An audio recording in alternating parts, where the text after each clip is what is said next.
Assalamualaikum warahmatullahi wabarakatuh. Kami dari kelompok 8 yang beranggotakan Cindy Fauziah, Dian Nurrahman Baihaqi, kemudian Iin Dian Ariska. Pada kesempatan kali ini kami akan menjelaskan tentang rasio likuiditas. Adapun Friedwiston mengatakan bahwasanya rasio likuiditas atau liquidity ratio merupakan rasio yang menggambarkan kemampuan perusahaan dalam memenuhi kewajiban utang jangka pendek. Kemudian, adapun tujuan dan manfaat rasio likuiditas.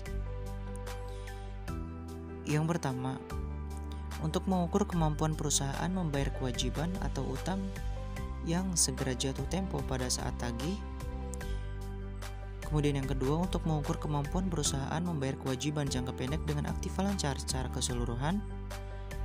Yang selanjutnya, untuk mengukur kemampuan perusahaan membayar kewajiban jangka pendek dengan aktiva lancar tanpa memperhitungkan sediaan atau piutang. Kemudian untuk mengukur atau membandingkan antara jumlah sediaan yang ada dengan modal kerja perusahaan. Kemudian yang selanjutnya untuk mengukur beberapa besar uang kas yang tersedia. Kemudian yang selanjutnya, tujuan dan manfaat rasio yaitu sebagai alat perencanaan ke depan, terutama dengan perencanaan yang berkaitan dengan kas dan utang. Manfaat selanjutnya yaitu untuk melihat kondisi dan posisi likuiditas perusahaan dari waktu ke waktu dengan membandingkannya untuk beberapa periode. Kemudian yang selanjutnya manfaatnya adalah untuk melihat kelemahan yang dimiliki perusahaan dari masing-masing komponen yang ada di aktiva lancar.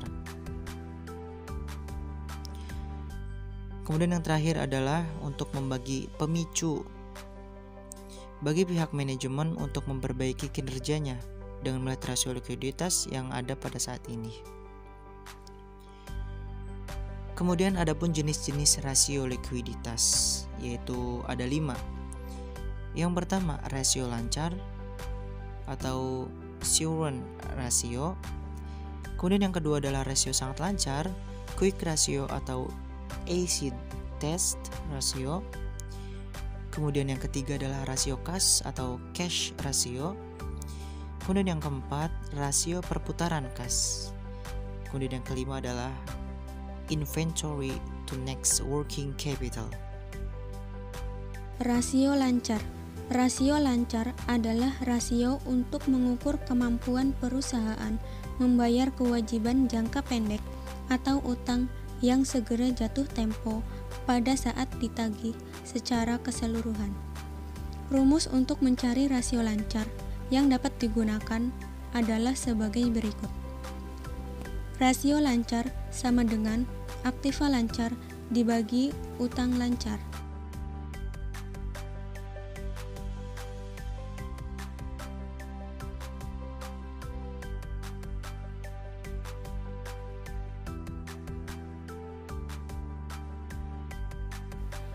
Inventory to net working capital.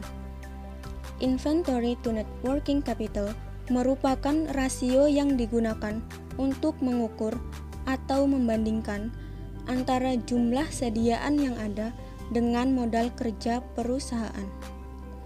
Rumusan untuk mencari inventory to net working capital dapat digunakan sebagai berikut.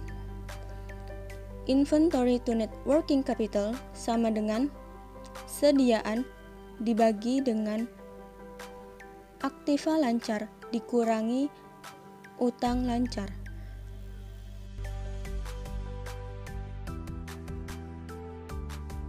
Yang keenam, hasil pengukuran inventory to net working capital dari tahun 2005 ke tahun 2006 mengalami kenaikan.